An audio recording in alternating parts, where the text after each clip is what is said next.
नमस्कार दोस्तों, आपका हमारे यूट्यूब चैनल दिव्य देव दृष्टि में स्वागत है।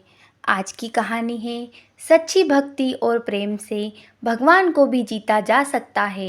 एक संत और सेठ की कहानी, जिसमें संत का भगवान पर इतना अटूट विश्वास है कि वो प्रसाद में जहरीला भोजन खाने से भी परहेज नहीं करता। इसके बाद भगवान जो करते हैं उसे देखकर सभी हैरान रह जाते हैं। एक सेठ जी बड़े कंजूस थे।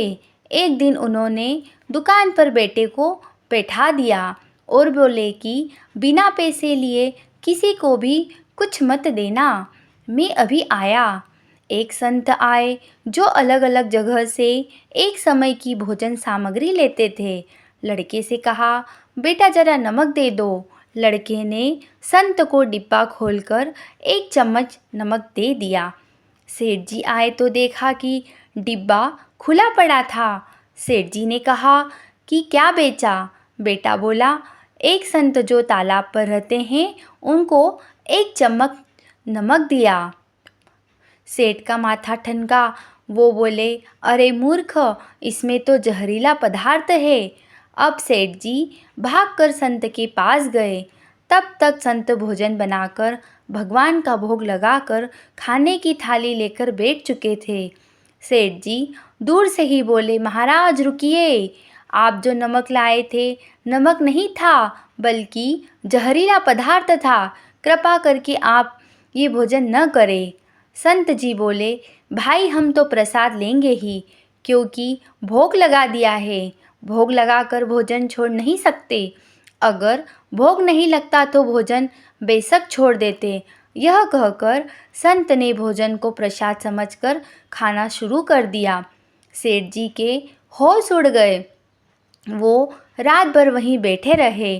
सेठ जी को रह रहकर ये चिंता सता रही थी कि अगर संत को कुछ हो गया तो बड़ी बदनामी होगी। रात में अगर तबीयत बिगड़ी तो कम से कम वेद को दिखा देंगे।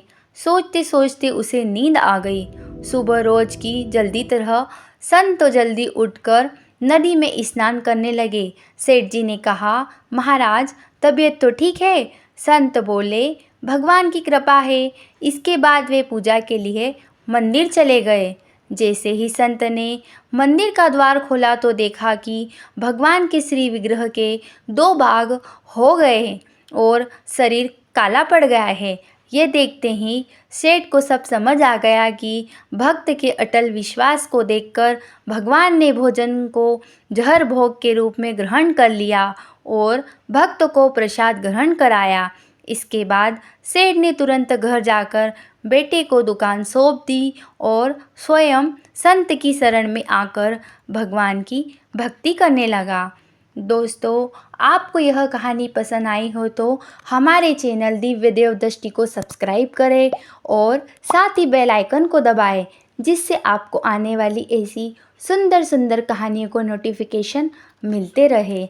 जय श्री कृष्ण।